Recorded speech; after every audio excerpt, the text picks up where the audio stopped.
உங்க டாக்டர் எப்படிப்பட்டவர் நீங்க சொல்லலாம். உங்க டாக்டர் எப்படிப்பட்டவர்? என்ன பத்தி இந்த ஆள்கிட்ட எடுத்து சொல்லு. என்ன சொல்றது? தாம்பரத்தில் சேஷகிரி டாக்டர் பேர். என்னோட சின்ன வயசுலாம் 2 ரூபா வாங்கினாரு. அதுக்கப்புறமேட்டு 5 ரூபா. என்னங்க எனக்கு ஒண்ணுமே புரியல. அதுதானப்பா எனக்கும் புரியல. இப்போ வந்து 10 ரூபா அப்படி இல்லைன்னா வந்து கொடுக்கறத கொடுங்க அப்படின்ற மாதிரி போயிடுவாரு. யார் சாமி இவன்? எங்கேருந்து வந்திருக்கான்? அதே மாதிரி வாரத்தில் ஒரு நாள் ஃப்ரீயாகவே எல்லாருக்குமே அந்த 10 ரூபா கூட வாங்க மாட்டார். என்ன மனுஷன்? போயிட்டு உள்ளே போயிட்டு வந்தாலே நம்மளுக்கு சரியாயிட்ட மாதிரி தான் இருக்கும். மாத்திரை போகிறதுலாம் செகண்டரி மாதிரி தான் எனக்கு தோணும். அவரை பார்த்தாலே சரியான அந்த மனுஷனை போய் பார்த்தாலே போதும்பா.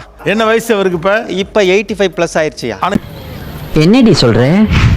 இன்னமும் சர்வீஸ் பண்றாரு. இன்னைக்கும் பண்ணிட்டு தான் இருக்காரு. இன்னைக்கும் பண்றாரு. அதுல வாரத்துல ஒரு நாள் காசு கூட வாங்க மாட்டாரு.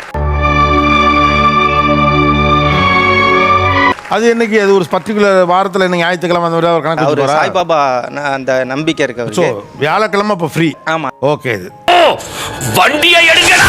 தாம்பரம் சேஷகிரி டாக்டர். ஆமா. ஓகே. வந்து ஹாஸ்பிட்டலுக்கு போகிறோம், வெளியூர்லேருந்து ஹாஸ்பிட்டலுக்கு போகிறோங்க. சார் நாங்கள் வந்திருக்கோம் சார் உங்களை பார்க்க. எந்த டாக்டராவது வந்து எங்களை கூப்பிட்டு போவாங்களா? ஒரு 2 வீலர் அவுட்டு 2 வீலர் கூட கிடையாது. வந்து பார்க்க வந்திருக்காங்கல்ல, அவங்களுடைய 2 வீலர் எடுத்துகிட்டு வந்து எங்களை வந்து கூப்பிட்டு போகிறாரு. முன்ன பின்ன தெரியாத ஒரு பையனுக்காக கண்ணீர் விடுற அந்த மனசு இருக்க, அதான் கடவுள். ஒரு எங்களுக்கு புள்ளனே சொல்லலாம் சார். அவர் தான் கமலக்கண்ணன் நாங்கள் உட்காந்துருக்காரு பாருங்க. ஓ என்ன இவ்வளோ சின்ன பையனா இருக்கீங்க? இந்த டக்கால்ட்டி வேலை என்கிட்ட வச்சுக்காத. வாழப்பாடியா? பைசாவே வாங்குற வேலை கிடையாது. நாமளாக கொடுத்தா சரி, கொடுக்கறதா வாங்கிப்பாரா? ஆமாம், கொடுக்குறத வாங்கிப்பாரு, இல்லைனாலும் விட்டுருவார் சார். கேட்க மாட்டார். நீங்களா யாருடா? How do I tell you? Clinic வச்சிருக்கீங்களா? ஆமாங்க.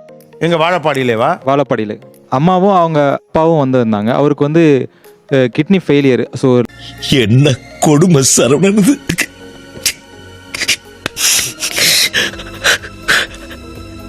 2 லெக்கும் வந்து ஸ்வெல்லிங். ட்ரெயினில் இருந்து இறங்குறாங்க.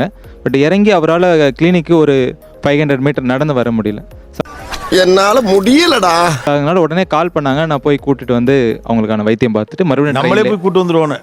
ஆமாங்க. ஆலம்பிலாம் இல்ல, டாக்டரே போய் கூட்டி விட்டீங்க.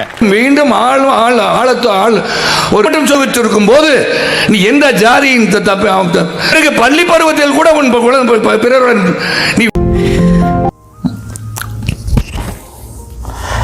கேடு கேட்டதா? கண்டிப்பா. இப்போ ஓரளவுக்கு எங்கள் அப்பா நல்லா இருக்காரு. Vazhapadi doctor Kamalakannan. Okay. Thank you your honour. Thank you.